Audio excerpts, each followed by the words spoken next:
Assalamualaikum warahmatullahi wabarakatuh. Alhamdulillahi rabbil alamin. Wa bihi nasta'in ala umuri dunya waddin.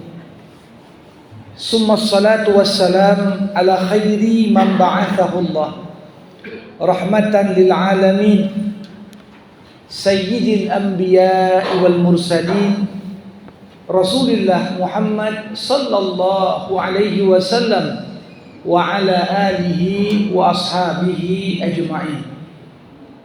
Allahumma 'allimna ma yanfa'una wanfa'na bima 'allamtana wa zidna 'ilma innaka antal alimul hakim. Bapak-bapak, ibu-ibu, saudara-saudari, jamaah rahimakumullah, tak hentinya kita memanjatkan puja dan puji sebagai wujud rasa syukur kita kepada Allah. Begitu banyak nikmat dan karunia yang terus Allah limpahkan untuk kita semua. Mudah-mudahan kita semua tergolong umat baginda yang pandai bersyukur kepadanya. Selawat berikan salam kita hadiahkan kepada Rasulullah Muhammad sallallahu alaihi wasallam. Allahumma salli wa sallim wa barik alaihi. Harapan kita tergolong umat Rasulullah yang mendapatkan syafaat nantinya. Jamaah rahimakumullah, malam hari ini kita akan membersamai ayat ke-121 dari surah Al-Baqarah. Kalau kita ingin berikan judul untuk ayat ini membahas tentang bagaimana adab kita dalam membaca Al-Quran. Allah Subhanahu wa ta'ala berfirman, Alladzina atainahumul kitaba yatlunahu haqqa tilawatih ulaika yu'minuna bihi wa man yakfur bihi faulaika humul khasirun. Kalau kita coba artikan, Allah mengatakan orang-orang yang telah kami berikan kepada mereka kitab suci, mereka membaca kitab suci itu sebagaimana mestinya. Merekalah orang-orang yang beriman kepada kitab suci tersebut. Dan siapa yang kufur kepadanya atau kepada kitab suci, maka mereka itulah orang-orang yang merugi. Jamaah rahimakumullah. Jadi Allah Subhanahu wa ta'ala di dalam ayat tadi menggambarkan kepada kita tentang satu kelompok dari hamba-hambanya yang Allah sebutkan dalam konteks pujian. Apa sifat mereka yang membuat mereka itu layak untuk dipuji? Dikatakan alladzina atainahumul kitab. Merekalah orang-orang yang kami berikan kepada mereka kitab suci. Jamaah rahimakumullah, kitab suci adalah bukti cinta dan kasih sayang Allah kepada para hambanya. Bisa kita bayangkan bagaimana umat manusia yang Allah Subhanahu wa ta'ala perintahkan kepada mereka untuk beribadah dan menapaki jalan yang lurus. Sekiranya Allah hanya berikan pada kita fitrah, Allah hanya berikan pada kita akal, Allah tak utus seorang nabi dari golongan manusia, Allah pun tak turunkan kitab suci yang dengannya kita mengenal Allah. Bisa kita bayangkan betapa sulitnya manusia untuk bisa mengenal jalan yang lurus. Kalau setiap kali kita membeli barang elektronik yang mahal, untuk dapat menggunakan barang elektronik itu sebaik mungkin agar awet dan tahan lama, agar kita dapat memeliharanya dengan baik, maka tiap barang elektronik pasti di kotaknya disertakan dengan manual buku. Buku tata cara panduan penggunaan. Kalau ada remote, diberitahu tombol ini apa gunanya, tombol itu apa gunanya. Segala yang kita butuhkan agar kita dapat menggunakan barang elektronik itu dengan sebaik-baiknya dijelaskan di sana. Apakah dapat diterima dengan akal sehat? Allah ciptakan alam semesta beserta segala isinya, dan Allah angkat manusia sebagai khalifahnya di muka bumi. Kemudian Allah tak kasih pedoman dan tuntunan untuk kita. Jadi Quran itu adalah huda, hidayah dan petunjuk. Satu sisi Quran itu adalah hidayah untuk seluruh umat manusia, walaupun di sisi lain Al-Quran itu adalah hidayah bagi orang-orang yang bertakwa. Jadi Quran hidayah untuk umat manusia, karena sebenarnya Quran itu seruan untuk semua manusia. Ya ayuhan nas, Allah panggil semua. Tapi Quran menjadi hidayah bagi hamba-hamba Allah yang bertakwa, karena dari begitu banyak manusia yang diseru oleh Al-Quran, yang tergerak untuk mengambil manfaat dari Al-Quran hanyalah orang-orang yang beriman. Maka kita lihat jumlah seruan ya ayyuhalladzina amanu lebih dari 100 ayat. Tujuannya apa? Karena hanya golongan orang-orang beriman, merekalah yang betul-betul punya komitmen mengamalkan isi kitab suci.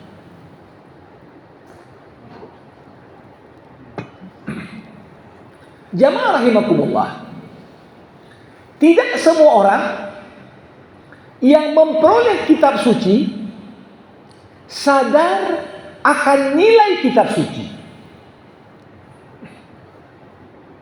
Makanya ada satu ayat Allah buat perumpamaan orang-orang Yahudi, orang-orang ahlu kitab yang Allah turunkan kepada mereka Taurat, namun mereka tak mengkajinya, tak mempelajarinya, tak mencoba untuk tahu isi kandungannya.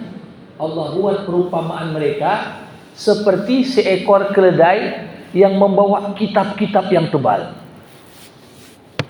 Kalaulah ensiklopedi, ya, buku termasuk yang paling tebal dan banyak jilidnya, ensiklopedi Americana, ya, sampai 30-an jilid, diletakkan di atas punggung keledai.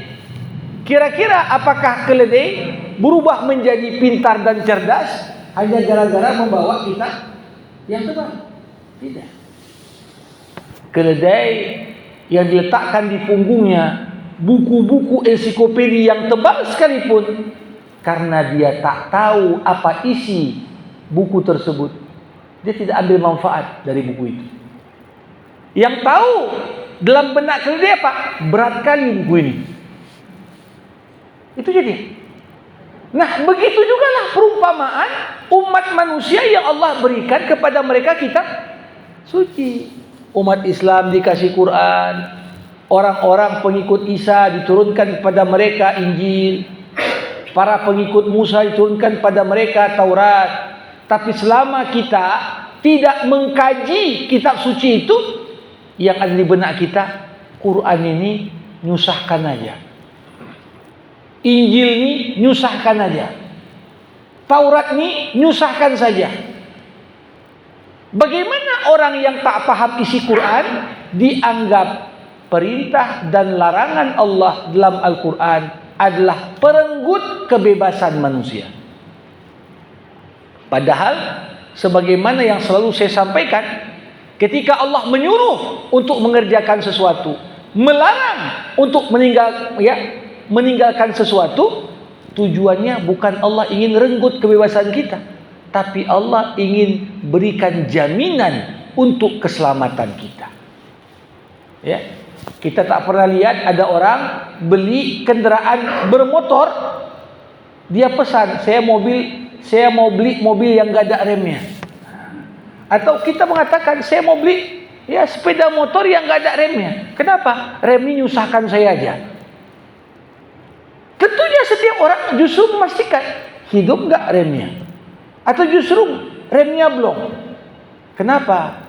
Karena walaupun fungsi mesin untuk melaju, tapi kita terkadang membutuhkan jaminan kapan perlu mengerem, kapan perlu berhenti. Itulah yang menjadi intisari dari kitab suci. Maka dari itu, adab kita terhadap kitab suci, dalam hal ini kita sebagai umat Al-Quran, apa adab kita? Ini yang diajarkan oleh ayat tadi.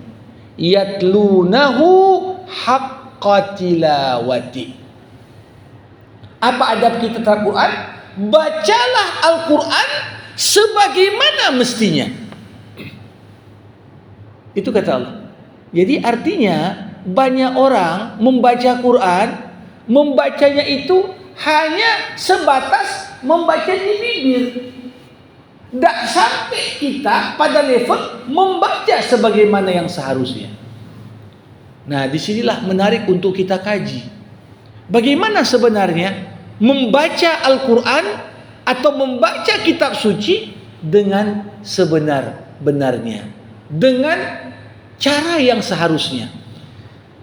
Para ulama menjelaskan setidaknya ada 8 hal yang masuk dalam kategori membaca Al-Quran dengan cara semestinya. Yang pertama, jamaah rahimakumullah, membaca dengan semestinya, membaca ayat Quran dengan tartil. Warattilil Qur'ana tartila. Bacalah Quran itu dengan tartil. Apa arti tartil? Berikan hak setiap huruf dari makhraj dan panjang pendeknya. Kalau dia mad asli 2 harakat, jangan pula yang 4 harakat dibaca 2 harakat, yang 6 harakat dibaca 2 harakat. Begitu juga makhrajnya. Jangan kita baca ha seperti ha, kha diartikan seperti ha. Ini 2 hal yang berbeda. Tentunya bagaimana ketika seorang itu membaca Quran tidak sesuai dengan kaedah membacanya secara tartil, maka di saat itulah bisa berdampak kepada bergesernya makna dari ayat yang dibaca. Maka dari itu, kalau kita lihat Rasulullah Muhammad SAW, sebagaimana penuturan Ummul Mukminin Ummu Salamah, istri Nabi, beliau berkata, Nabi kalau solat, Nabi berhenti di akhir tiap ayat. Bismillahirrahmanirrahim, berhenti. Alhamdulillahi Rabbil Alamin, berhenti. Ini juga bagian dari tartil. Kadang-kadang justru Al-Fatihah senang dia, ini Al-Fatihah 1 napas. Padahal Nabi nggak pernah contohkan begitu juga. Untuk menunjukkan aku ini tahan. Dengan sekali napas bisa 7 ayat. Padahal yang akhirnya terjadi, yang membaca pun tersiksa. Tersiksa dengan cara baca seperti itu. Walaupun kita yang mendengar, wah hebat kali 1 napas. Tapi bukan ujungnya Quran itu untuk ditanding-tandingkan berapa napas. Tapi tujuan akhir adalah apakah kita mampu memberikan setiap huruf hak-haknya, dari panjang pendeknya, dari makhrajnya, dari hukum-hukum tajwidnya. Ini bagian dari adab yang pertama. Yang kedua, membaca Al-Quran dengan semestinya. Dikatakan para ulama, membaca dengan berusaha untuk memahami ayat-ayatnya. Saya sebutkan di sini berusaha. Kenapa? Level tiap orang tuh gak sama. Makin banyak ilmu yang kita ketahui, makin dalam pula pemahaman kita terhadap Al-Quran. Tapi yang jelas, mau seorang guru besar, profesor, mau seorang cuma tamat S1, mau orang tak sekolah sekalipun, Quran ini terbuka untuk dibaca siapapun. Ada buku-buku ini hanya untuk kalangan tertentu. Kalau level pendidikannya nggak sampai pada level tertentu, nggak ngerti dia pun. Apa dah disebutkan dalam buku ini? Tak paham dia. Ada buku saking bahasanya itu terlalu dangkal, seorang yang punya ilmu tinggi tak semangat membacanya. Tapi lihat, Quran mampu menyeru umat manusia dengan berbagai level intelektualitas. Mau yang ilmunya tinggi, ilmunya sedang, ilmunya rendah, semuanya memungkinkan untuk memahami dalam batasan kemampuan masing-masing. Ini termasuk adab yang kedua, membaca dengan semestinya, membaca dengan berusaha memahami makna-maknanya. Yang ketiga, membaca dengan semestinya artinya apa? Membaca dengan mengamalkan ayat-ayatnya. Ini penting juga.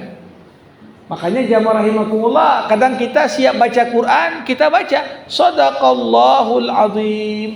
Apa maknanya? Maha benar Allah dengan segala firman-Nya. Namun apa yang dipesankan oleh ucapan Shadaqallahul Azim menjadi hilang dan sia-sia ketika kita tutup bacaan dengan bacaan tersebut, tapi realita kehidupan kita menyelisihi isi kandungan ayat tersebut. Kadang-kadang ada orang baca ayat di surah An-Nisa, dikatakan kau nikahkan anak perempuanmu dengan seorang budak hamba sahaya yang beriman lebih baik dibanding kau nikahkan dia dengan seorang musyrik walaupun tampilan dan hartanya menakjubkan wajah. Tapi realitanya ketika seorang mau cari calon mantu untuk anak perempuannya, ditengok berapa penghasilanmu. Gak dilihat gimana salatmu, gimana akhlakmu, gimana amal ibadahmu. Walaupun kita membaca Shadaqallahul Azim. Makanya saya sering katakan begini Bapak Ibu. Kalau ada seorang pasien diberikan resep obat oleh seorang dokter, lantas pasien itu sibuk memuja dan memuji dokter. Dokter hebat, dokter paling paten, tak ada spesialis lebih hebat daripada dokter. Tapi setelah dia puji, tak ditebusnya resep si dokter. Kira-kira ada enggak nilai pujian itu? Enggak. Karena walaupun lidahnya memuja dan memuji dokter, dengan tak dia tebus resep itu, tandanya dia enggak yakin dengan diagnosa si dokter. Begitu juga kita puji Quran, tapi ketika amalan kita sehari-hari justru menyelisihi apa isi kandungan Quran, tidak mengamalkannya, ini sama seperti pasien yang memuji dokter namun tak mengamalkan dan tidak menebus resep obat yang dibuat oleh dokter yang mengobatinya. Jamaah rahimakumullah. Yang keempat, membaca Quran dengan cara yang semestinya diartikan juga oleh para ulama, membaca Quran dengan berharap kepada janji-janji Allah. Jadi kalau kita baca Quran, kita sering sekali temukan dalam Quran itu Allah berjanji. Tentunya janjinya Allah enggak sama macam janji manusia. Kalau janji manusia, apalagi janji politisi, ini kadang-kadang kebalikan pilkada katanya. Kalau pilkada lupa jadi, kalau pilkada jadi lupa. Lupakan janjinya. Jangankan melaksanakan isi janji, apa yang udah pernah terucap pun tak ingat lagi dia. Tapi Allah Subhanahu wa taala setiap ayat di dalamnya ada janji Allah. Innallaha la yukhliful mi'ad. Allah tak pernah ingkari janji-janjinya. Makanya kalau baca cerita tentang bagaimana sifat penghuni surga, itu janji Allah. Kalau kita penuhi syarat penghuni surga, kita pasti akan masuk surga. Kalau kita memenuhi syarat untuk jadi penghuni neraka, Allah pun memberikan ancaman. Kau akan masuk dalam kelompok itu. Allah berjanji, kalau kau menolong agamaku, aku akan tolong kau. In tansurullah yansurkum. Kalau kau bantu agama Allah, maka Allah akan menolongmu. Ini janji. Ketika baca Al-Quran, kita harus penuh keyakinan. Janji Allah itu nggak akan mungkin Allah ingkari. Berapa banyak Al-Quran mengaitkan pelaksanaan ibadah tertentu dengan sebuah dampak positif. Inna salata tanha anil fahsyai wal munkar. Itu janji Allah. Kalau betullah sholatmu, sholat itu akan mencegahmu dari perbuatan keji dan mungkar. Kalau betullah puasamu, la'allakum tattaqun. Kau pasti sampai pada derajat ketakwaan. Nah, kalau kita puasa, tak kita rasakan dampak ketakwaan, berarti cukup dengan demikian kita ngukur ada yang salah pada puasa kita. Allah katakan, kalau kau keluarkan zakat, Allah sucikan hatimu dari sifat pelit. Allah sucikan hati orang-orang miskin dari iri dengki. Kita harus yakin akan janji-janji Allah tersebut. Dan ini adalah bagian dari membaca Quran dengan sebagaimana mestinya. Yang kelima, membaca Quran dengan semestinya artinya membaca Al-Quran disertai dengan rasa takut akan ancaman Allah. Sebagaimana kita yakin akan janji-janji Allah, kalau baca Quran perlu takut juga. Baca tentang kisah umat Nabi Nuh yang kena azab. Baca kisah umat Nabi Lut yang kena likuifaksi. Memang bukan kita, tapi di dalam tiap kisah terkandung ancaman. Kalau kau buat seperti yang dibuat kaumnya Nabi Nuh, tunggu ancamanku.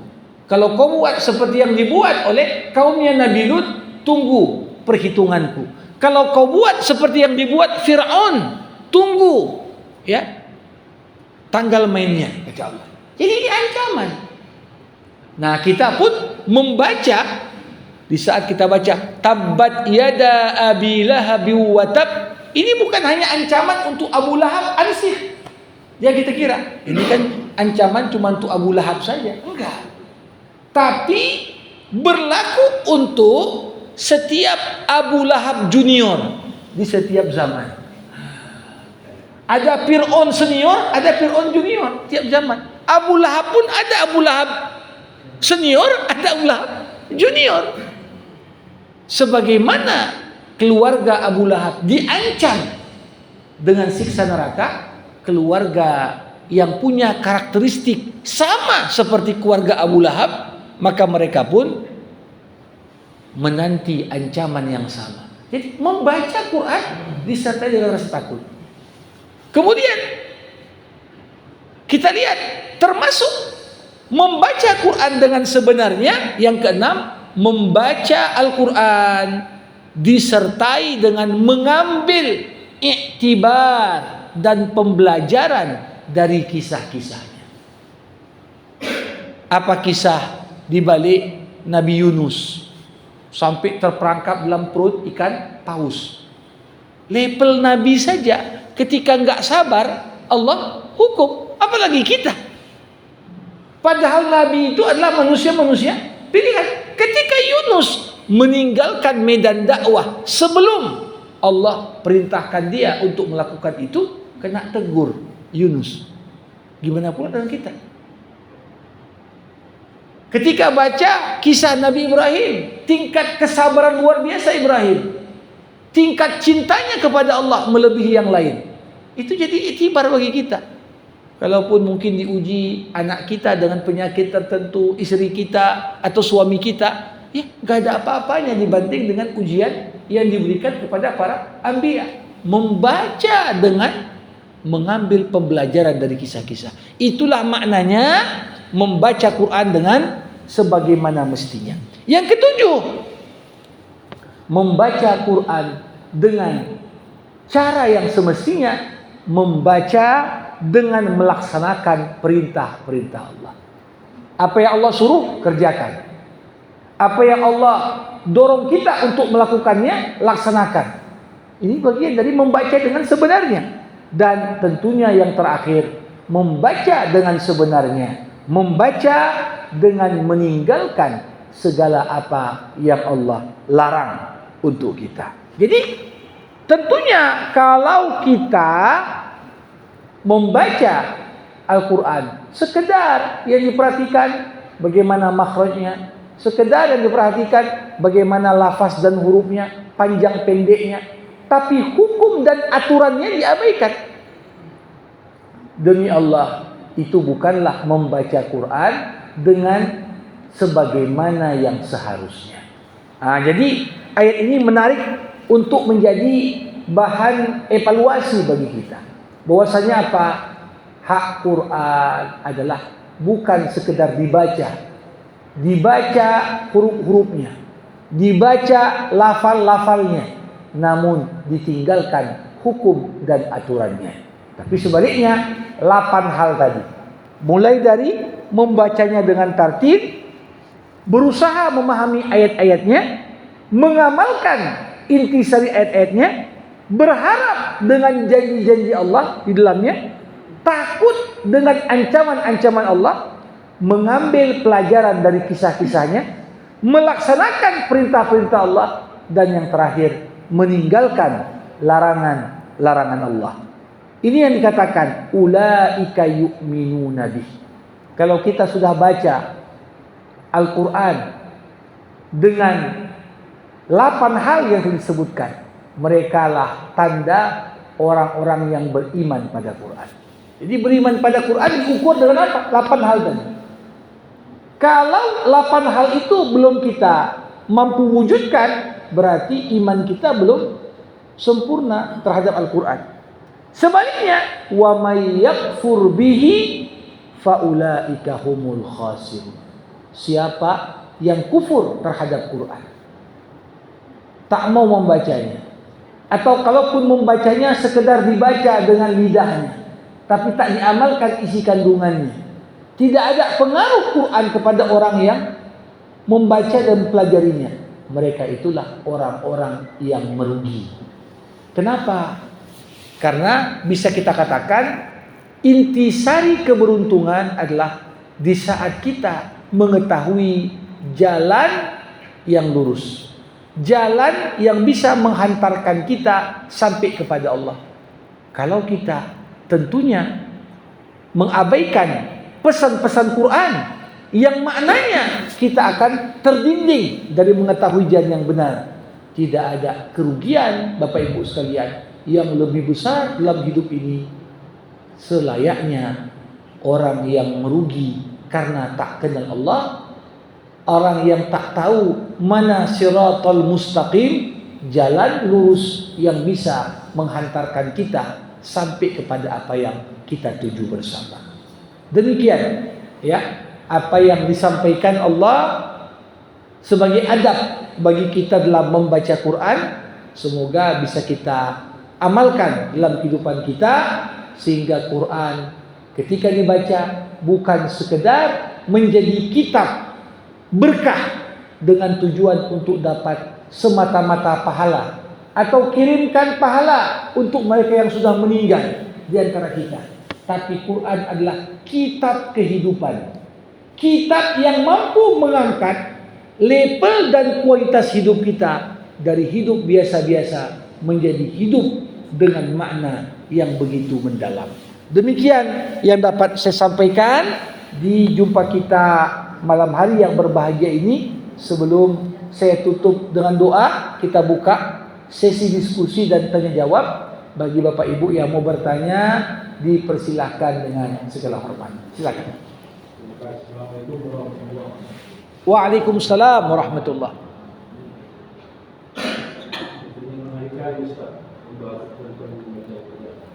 Saya secara pribadi untuk membaca Al-Quran sesuai dengan tahqiq saja pun saya masih meragukan, apalagi poin-poin dari sampai yang ke-8 tadi. Ya.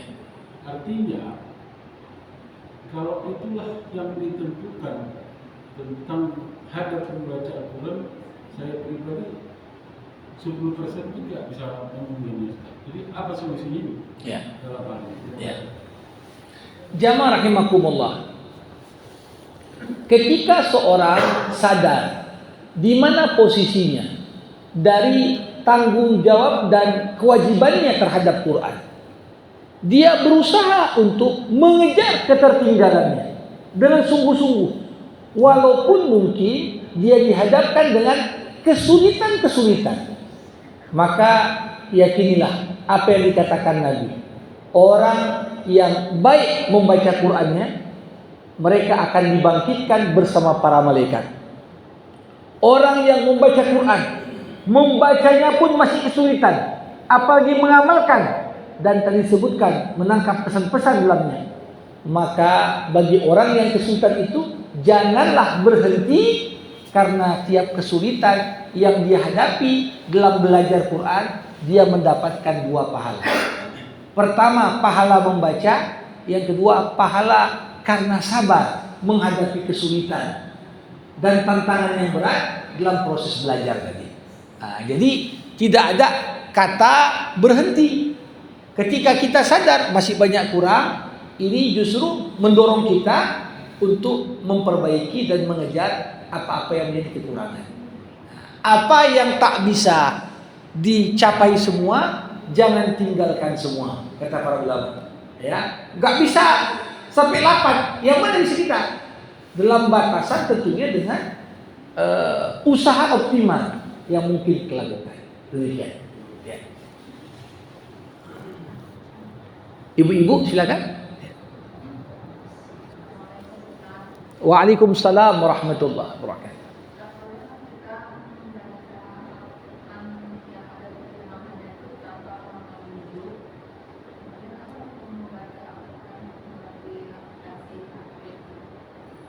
Baik. Perlu saya jelaskan dan tegaskan, yang disebut dengan Al-Quran adalah kalam Allah yang diturunkan dalam bahasa Arab. Kalau ada Al-Quran yang ditulis terjemahannya saja tanpa ada Arabnya, ini banyak dicetak juga. Terjemahan Quran dalam bahasa Inggris, dalam bahasa Perancis, sengaja dicetak untuk memperkenalkan isi Quran secara global kepada non-Muslim. Boleh nggak dipegang? Kalau tak ada teks Arabnya, itu bukan Quran, maka boleh saja dipegang tanpa ada wudhu, karena memang ditujukan untuk musyrik yang belum masuk Islam, bahkan sekedar mereka bisa tahu isi Quran. Namun kalau dicetak bersamaan dengan terjemah itu ada teks Arabnya, maka itu adalah Quran. Selama dia Quran, maka adab kita, ya, Allah yamassal Quran illa tahir. Dalam hadis Nabi, tidaklah seorang menyentuh Al-Quran kecuali dia dalam kondisi suci. Bagaimana pula ketika Quran ini sekarang sudah ada bentuk digital? Sebenarnya Quran ini dari zaman Nabi sudah ditulis dalam bentuk media yang banyak. Quran pernah ditulis di atas batu, pernah di atas daun, pernah di atas tulang. Ya, ketika muncul era kertas, barulah Quran ditulis di atas kertas. Nah, dengan sekarang platform digital, Quran ditulis, ya, bisa kita akses di komputer kah, atau di laptop kah, atau bahkan di smartphone kita. Ya, bagaimana hukum bacanya? Itu Quran. Di saat aplikasi itu dibuka, maka saat itu kita juga perlu memperhatikan. Jadi bersuci bukan hanya gara-gara menyentuh Quran yang di atas kertas. Quran di atas aplikasi pun, ketika kita buka aplikasi itu, ya berlaku juga kewajiban kita tidak membaca Quran kecuali dalam kondisi suci. Jadi dalam hal ini begitu juga. Tapi ketika aplikasi itu ditutup, ya berarti dia bukan Quran lagi saat itu. Jadi selama kita buka aplikasi Quran itu, maka kita perlakukan apa yang tertulis itu sebagaimana kita memperlakukan kertas yang di atasnya tertulis ya kalam ilahi. Ya, tidak dibaca kecuali seorang dalam kondisi suci. Jadi demikian. Ya. Silakan. Waalaikumsalam warahmatullahi wabarakatuh. Ya. Ya. Ya.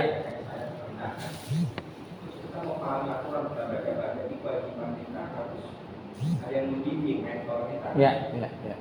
Tapi dengan kata lain kita harus rajin di majelis ilmu baru bisa karena kalau kita bisa belajar sendiri, paham sendiri, paham sampai bahasa Arab. Baik. Terima kasih pertanyaan Pak Diansa. Jadi seperti yang saya singgung tadi, makna Quran ini bisa kita pahami dalam batasan kemampuan kita.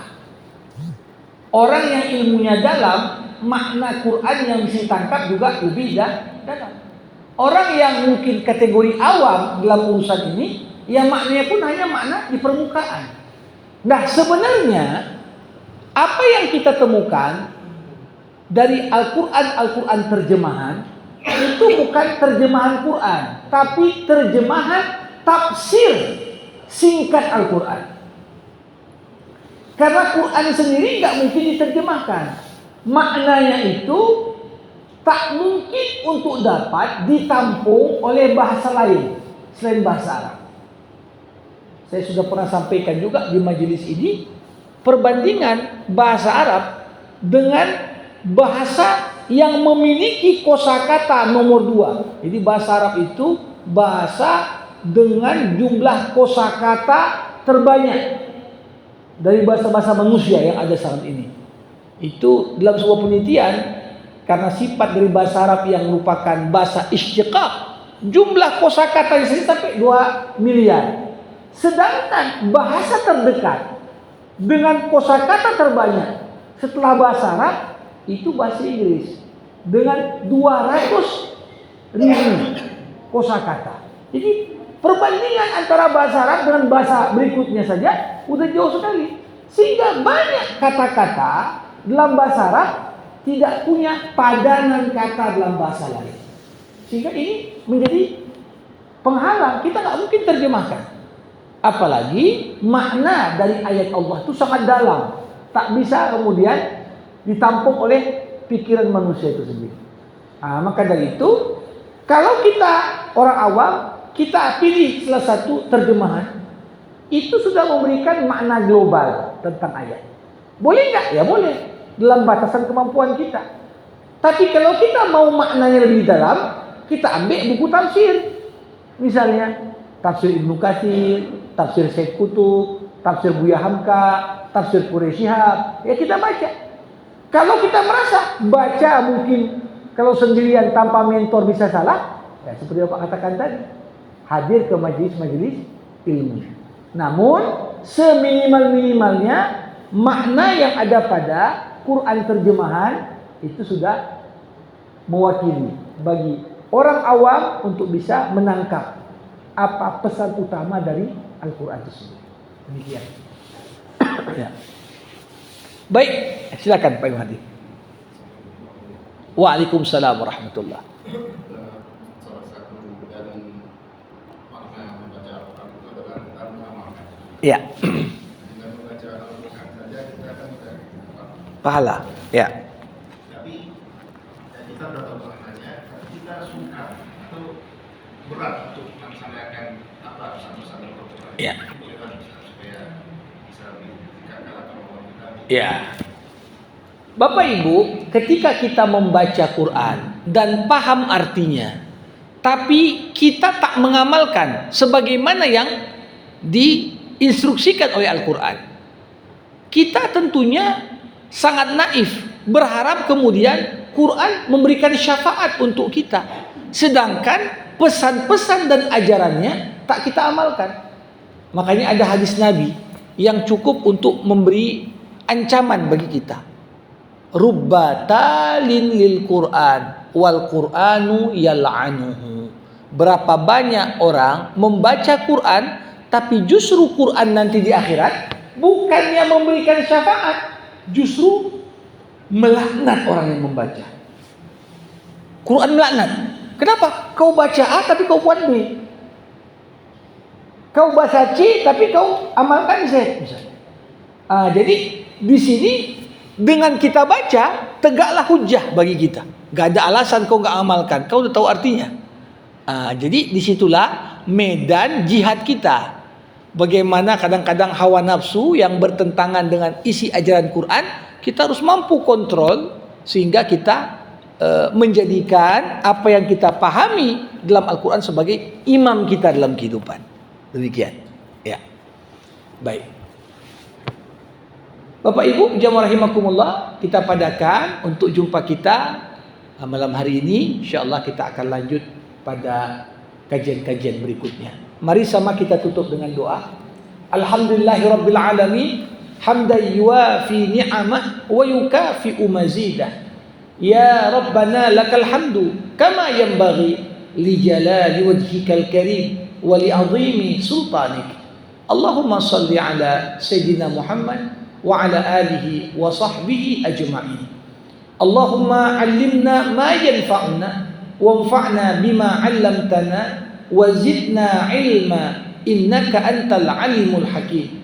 Rabbana dhalamna anfusana wa in lam taghfir lana wa tarhamna lanakunanna minal khasirin. Allahumma khtim lana bihusnil khatimah wa la takhtim alaina illa bihusnil khatimah. Rabbana atina fid dunya hasanah wa fil akhirati hasanah wa qina adzaban nar. Wa sallallahu ala sayyidina Muhammad wa ala alihi wa sahbihi ajma'in. Walhamdulillahi rabbil alamin. Terima kasih. Assalamualaikum warahmatullahi wabarakatuh.